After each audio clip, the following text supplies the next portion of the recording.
Hey.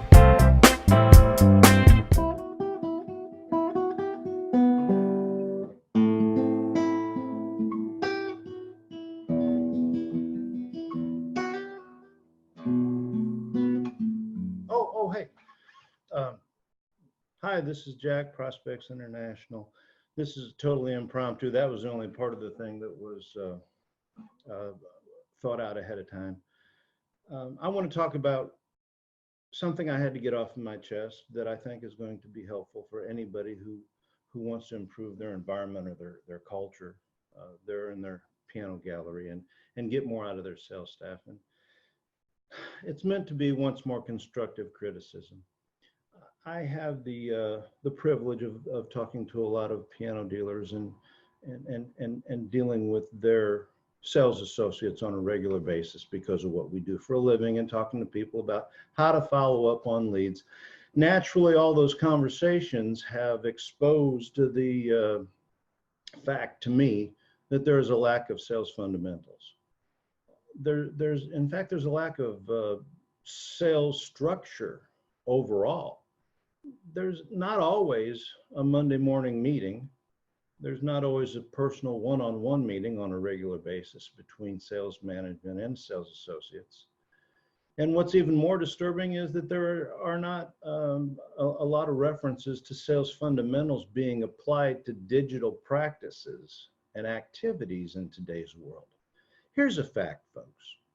This is the thing that I want to make a really brief point about here. I am by no means a great guitarist, but I'm not a novice, and I've put in a lot of hours. And thank you for you real musicians, you pianists, allowing me to hang around with you all these years. Let me put that thing down and say that whether you're a professional athlete, and these kids growing up these days, they all have personal trainers and they play travel ball. You know, the soccer moms they're going all the time. And kids don't even really have a chance to perform at a high level if they don't get the fundamentals right down here and those building blocks to build on top of. The foundation is important. That's what I'm talking about, is when I speak to young associates, people who want to become salespeople, and they think that sales is an easy way to make a living, the first thing I do is laugh. You got the wrong profession, because this is an honorable profession, and it is not an easy thing to do, but is a very, very great profession. On the Mount Rushmore of sales fundamentals are Zig Ziglar, Dale Carnegie, Peter Drucker, and some really fantastic salespeople from years ago. But we need to pull some of those fundamentals into our digital follow-up activities at this point and start having a protocol.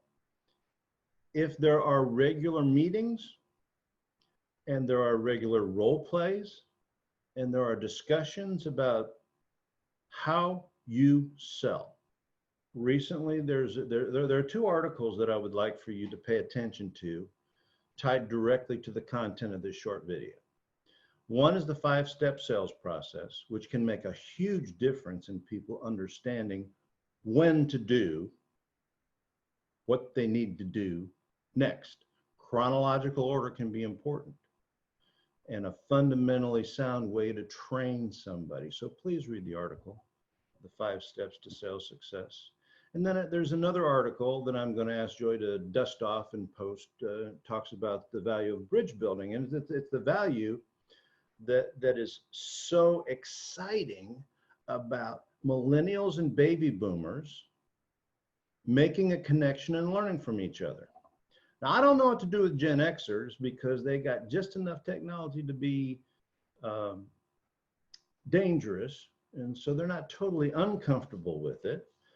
And they have some people skills because all of them were exposed to baby boomers. And that's what we did because there was floor traffic in the good old days previous to 2006.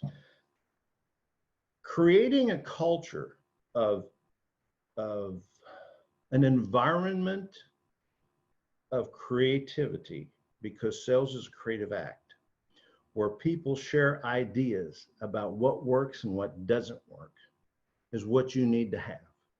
If you are a solo person sitting there in a gallery all by yourself and you're mostly the Lone Ranger, then please engage yourself in some good reading materials. And there's all kinds of cool stuff on the internet now. There are seminars and there's all kinds of people. But if you just figure things out by yourselves, what you're going to do is you're going to create bad muscle memory. You won't do things in the right order. And you will not have at the top of your mind the purpose that you're doing all of this. And the purpose is to serve people and put more music in more people's lives. The money will take care of itself. Your job, your mission, should you decide to accept, sorry, that's from Mission Impossible, is to be a concierge and a tour guide and help people find the right instrument inside of their budget. It's really that simple. Don't make it any more complicated.